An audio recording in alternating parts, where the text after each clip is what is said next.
Good morning, welcome to Thought for the Day. Well, today's Thought for the Day, I'm going to go back in time about 46, 47 years to something that happened, and it's quite relevant, I think. I met Prince Philip. Whilst at school, I had completed the Duke of Edinburgh Award. Ended up completing the gold. And the rules were that if you got to the gold and completed it, then you were presented it at Buckingham Palace by the Duke himself.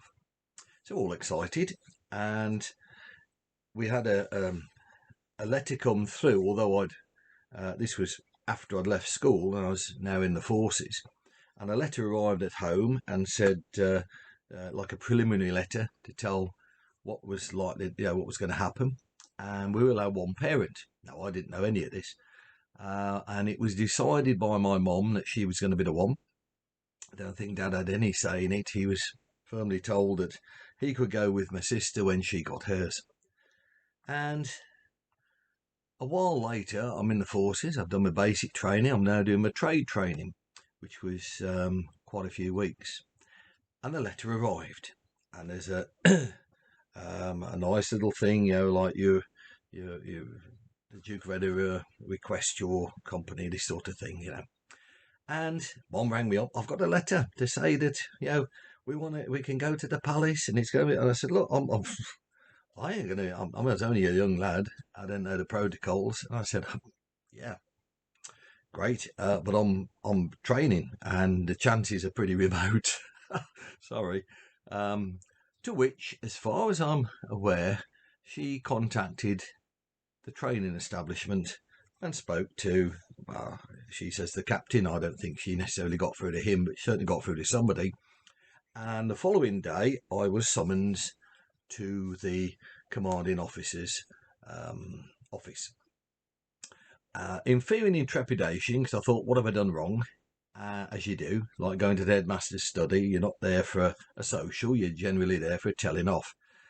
And I was racking my brains trying to think of all the things I'd done that would warrant me going to see this guy. It was a demigod, really. I mean, people didn't get to see the captain unless you're in serious trouble. And lo and behold, he was all over us like a rash.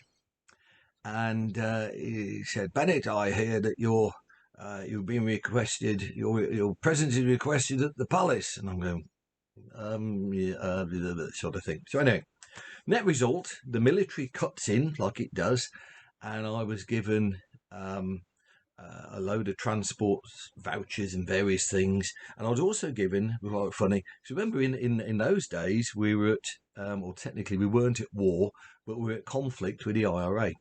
So you weren't allowed to travel in uniform on public transport. Wasn't allowed because you made an easy target.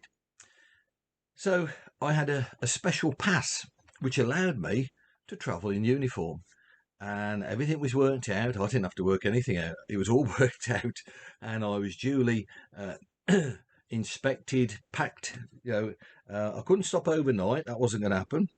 And so I had to present myself in full number 1 kit and was duly taken to the train station, went from there to London, was given all the connection, everything was sorted. So I ended up at Buckingham Palace, and there my mum was outside waiting with my dad. And she had all the tickets and everything, and we presented them at the at the gate that we had to go to, and we went in. She never got to meet the Duke. She was the only one who was, and if one family member was allowed to attend, but they didn't, as far as I know, they didn't meet the Duke. They were put into a different room, and we were all put together some time before he arrived, and and we were all in little groups, and he came over and had a chat. And so I had been given a big list of things I can and can't do, how to address him, what to do, big list. And then when you get there, you're told by all the palace officials, this is what you can and can't do. So you go through all that. And the reality is, when he turned up, it was like, forget that, not us, but him. He was like, hello, and where were you stationed, and where, and he knew pretty much because of my flashes on my arm what branch I was in. And so we had a great time, as it were, and came back. And then I had to report back, and then life continued as normal the following day. It was, as far as the captain was concerned, a great privilege to have one of his men going up to the palace. The fact that he'd actually done nothing for that to happen was quite an interesting thing. Years later, I met Mountbatten, the same training establishment, was doing a different course many years later.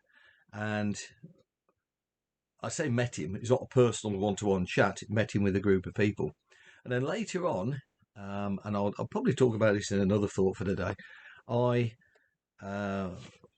was recalled as part of his burial team. And that's another story which I'll go into. But one of the things I just wanted to share before finishing is when you actually see the funeral, right, and you see the procession of all these soldiers carrying a coffin, just what do you think about is that this doesn't happen, just not automatically happen. These guys are now training.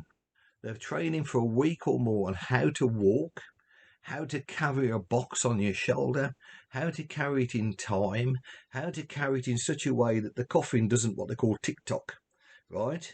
Because what happens is you're taught how to re-walk, and you're taught to walk at a particular pace. And the left side starts on the left foot, and the right side starts on the right foot, not the left foot. And it's all back to front, marching wise. But what happens is it makes the coffin seem to glide along in a straight line. And after a while, you seriously need to know how to carry these things, because it's not a quick thing that you just learn. You have to be taught. And there's a drill for it. And it's drilled into you hour after hour after hour. So you learn how to carry a box. You start off with a box of bricks, literally, heavier than the corpse is going to be in the coffin. And then when the actual event happens, it's a lot easier. And all of the orders are done silently. You don't, well, it was then, you don't have somebody screeching and screaming at you. All orders are done silently. And there's a way, again, how to do silent orders, which sounds crazy, but you're taught to do it. So just a bit of an insight, in a strange way, to so when you see these guys carrying Prince Philip into the chapel, just a bit of an insight there. And they've gone through a lot of training. There's also a reserve group, just in case anybody falls out. So you know exactly, each person has got a reserve. So they're taught in exactly the same place and to stand and what have you. So everybody knows what everybody's doing.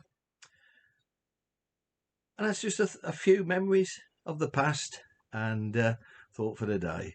And as ever, be safe, be happy, and yeah, have a great day. Bless you.